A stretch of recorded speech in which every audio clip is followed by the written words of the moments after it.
students attend college.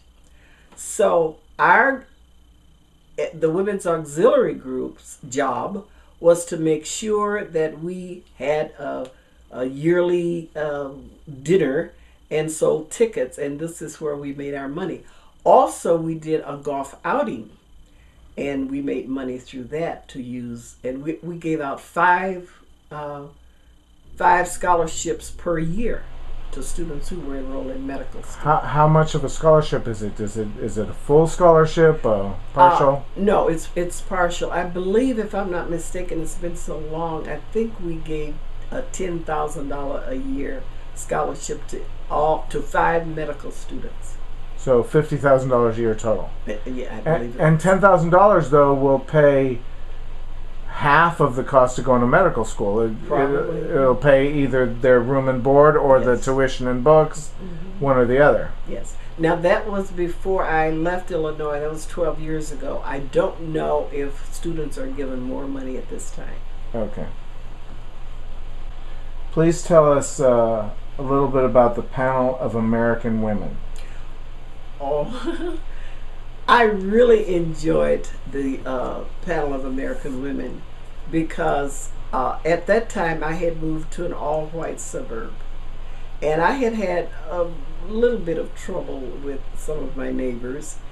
And then I met this one woman who told me about the Panel of American Women, and I joined. And what we did was to go to different women's groups and dispel some of the misconceptions that they had about minority people. And I enjoyed that because there was a lot of interchange of ideas. And I became their publicity chairperson, so I worked with them for about 4 years in Illinois. And then they disbanded after I left. I don't know why. I never was able to understand what was going on, but the group did disband. Well, I go back, as I said before, to all of us being a viable member of a community. In order to live in a community, we all have to sort of pull together. For instance, now with all the political stuff that's going on, you do find people pulling together, and I like that. You can make change if indeed you know that certain factors that are occurring in your society are detrimental for your society. So it's going to impact on you whether you do something or not. And another thing I have to tell you is when my husband was precinct captain during the 08 elections, he went from house to house to house, and many times nobody would talk to him. They just didn't want to be bothered. But yet these are the same people who are going to have increases in their taxes and what have you. So they're not given a voice to their feelings. You need to get out there and say, okay, I'm happy with this or I'm not happy with this. But you have to put your voice out there. And as I said before, we do not live in a vacuum all by ourselves. We live in a community of people interacting with each other.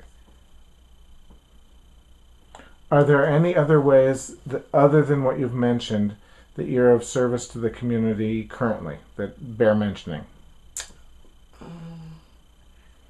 I have all my my bags on the floor here because I'm in all these organizations, and I pull up something and go to a meeting and I know where everything is. But I work in each area, on the board of the school, on the commission, Delta Sigma Theta, 100 Black Women, even over at the university. I feel that it is so vital for me to be able to do what I'm doing, or should do what I'm doing, because my life has been so different from a lot of the people that I do encounter. My parents were well-to-do parents. They had money. But when I interact with students, or sometimes just with children or youth out in the street, I see that they have a tremendous need that that I didn't have to associate myself with, because my family was successful. I was successful even though I was abused. And I feel that by doing this, and I'm going to do it as long as I live, that I can make a difference in some kid's life, even if we say one kid. If I can make a difference in their lives by joining all these organizations, by giving my ideas, by giving my work, sweat equity into these different organizations and their missions, I'm going to make a difference, and I'm going to keep on making a difference as long as I can. I know I keep asking the same question, but I think it's pertinent because in my experience, so few people do. Why do you care what happens to somebody else's kid? Well, as I said before, the reason I care about other people's kids, I look at my own sons. They are so successful, and I'm so proud of them. And I say, if my sons have that opportunity to do what they're doing, why can't other African American people especially? I was during the civil rights years, I was very active. I've always been active in doing what is right and getting others to see that they should do what's right. So if my kids, my personal kids, are successful, I want everybody's kids to be successful. I don't care who they are. I just want success. I want to see these young men, and I'm just so proud of them when they are able to accomplish, be they mine or someone else's. So it's not only about me, it's about my people. So you feel connected to other people of African ancestry. Yes. That's why you feel connected, and as though they're family. I am connected to them because we have so many traits that are alike. And these are my people. I would never, ever disclaim them.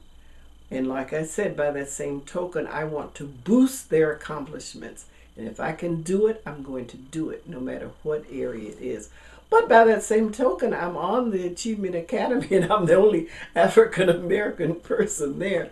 But again, I have worked with special kids most of my teaching years, and I see the need there too. And so if I can give of my ideas and my help there, I'm going to do it. Please describe for us a moment that you knew that serving others was going to be a major aspect of your life, that it was something you wanted to do. In my early years? Whenever the earliest, that you really knew that this was going to happen, even if you were a child or adult, whatever. I think the first time I knew someone was different from me and didn't have the kind of life that I had, and I'm going to say her name, was Frances Bell. I met her in first grade. And Frances came from a very poor family and didn't have food. So I started giving her half of my lunch. And one of the older girls went and told my mother what I was doing. And I was a little afraid that my mother was going to punish me for that. But after that, my mother would always put 2 sandwiches in my little lunch pail, one for myself and one from Frances. I think that was the first time I understood that I had to help somebody. But in my later years, when I was teaching my phonics to one of the classes, one little boy had a big grin on his face, and he was reading in his textbook, and he looked up at me and he said, "I can read." And to me, that was it. That one kid said, "I can read." And he couldn't read before he came to me. That's very heartwarming. Yes. If one of our viewers has never been of service to anyone or anything other than themselves, I'm going to give you 2 examples of people who you might speak to. One is someone who's doing well, maybe single, maybe married, educated, entrepreneurial, whatever. They're making money, they're busier than a one-armed paper hanger, and everything's good. Another person is someone, maybe they're serially unemployed, and it's all they can do to get dinner on the table each day. Mm-hmm. So why would each of those people want to be of service to someone other than themselves, seeing as so much is going on for them?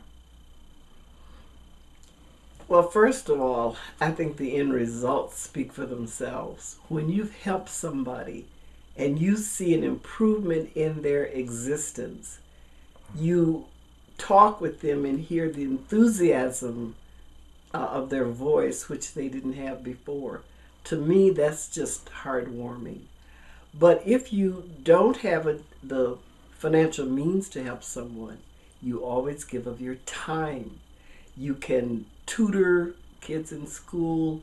You can make a meal from somebody, share a meal with someone, and there are meals that you can make which are cheap, especially beans and cornbread, which we used to do years ago, my husband and I.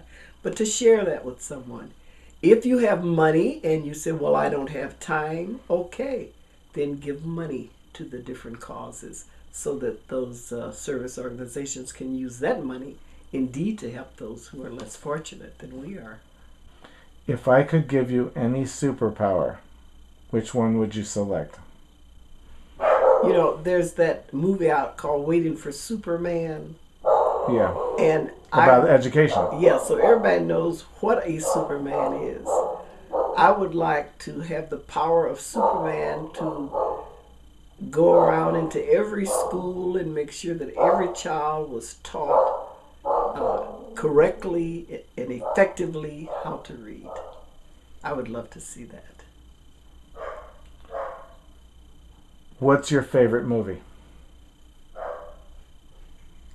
I think the movie that I enjoyed more than anything else was Forrest Gump, because I've taught children with learning disabilities over the years, and I like that it was presented in a very objective way, unlike the one with the blonde guy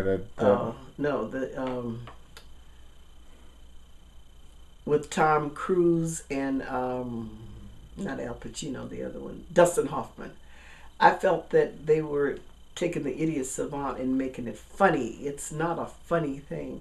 But in Forrest Gump, I didn't see that they were going for laughs. They presented it just the way it was, and I liked that. I liked that he was able to function in his own way successfully. Who are your heroes?